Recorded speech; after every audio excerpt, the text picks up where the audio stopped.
Well.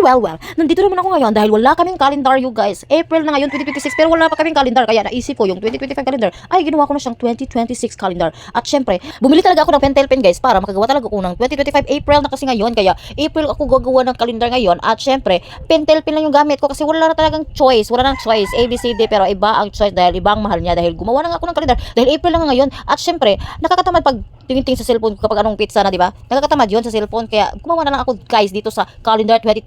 Kaya hindi naman siguro masama na gumawa ng tayo ng DIY dahil baka hindi natin alam, December na naman at syempre, magkakaroling na naman tayo. Kaya gumawa ko ng calendar para hindi ako masipyat. Ay, hindi ko makalimutan yung December dahil magkakaroling pa ako sa December.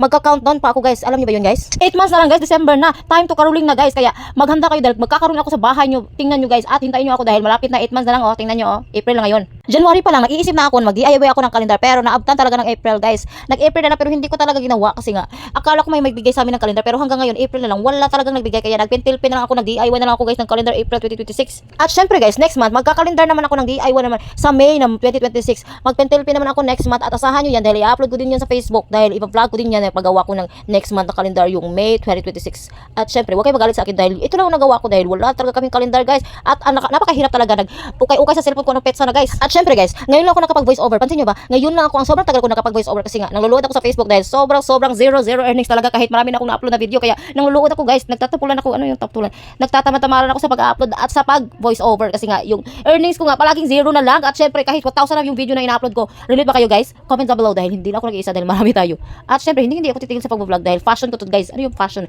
Passion! At syempre, thank you so much sa mga naghihintay sa aking mga upload na video. At syempre, maraming salamat sa mga palaging panonood ng aking video kahit hindi naman kagandahan yung mga videos ko. At syempre, maraming salamat sa mga fans ko dyan dahil at saka syempre yung mga basher ko dyan. Pero hindi lang kayo nagko-comment pero basher kayo, okay lang yan. Mas masaya nga kung may basher kasi walang basher kasi boring daw kapag wala kang basher. Di ba? Comment down below dahil papatulan natin yan. Hahaha. At syempre, guys, napaka-easy lang naman, di ba, gumawa ng calendar. Hindi naman siya sobrang hard, sobrang mahirap. At syempre, napaka-easy lang. Kaya huwag kayong mag-uol, huwag kayong masad. Ano yung masad? Huwag kayong malungkot, guys. Huwag kayong malungkot kapag wala kayong calendar dahil magagawa natin yan, mag-DIY natin yan. At wala silang pakialam kapag DIY lahat ng mga buhay mo dahil buhay mo yan. At syempre, buhay nila yon. Wala silang pakialam, hindi sila pwedeng makialam sa iyo dahil buhay mo yan. Dahil gusto mo mag-DIY, mag-DIY ka. At huwag kang mahihiya dahil wala silang pakialam dahil hindi sila nagbabayad ng mga bills mo. At syempre, guys, I am expecting 2027 ay may magbibigay naman sa amin ng calendar sa 2027 para hindi na ako mag-DIY. Kaya bigyan nyo ako dahil kapag marami kang calendar, i-share nyo na yan dahil ano ba yung gagawin nyo kapag marami kang kalendar, ha? Tutukan mo yan, marami kang kalendar, dapat isa lang sa isang bahay. Kapag marami kang kalendar, ibigay mo sa kapitbahay mo dahil hindi mauulam yung kalendar mo. Kapag marami kang kalendar, ibigay mo, i-share mo sa blessings mo yung sa kapitbahay mo para hindi ka mamarites nila dahil mga marites nasa kapitbahay lang. Comment down below kung marami kang kalendar dahil kasabaan kita dahil awayin kita dahil hindi mo ako binigyan, okay?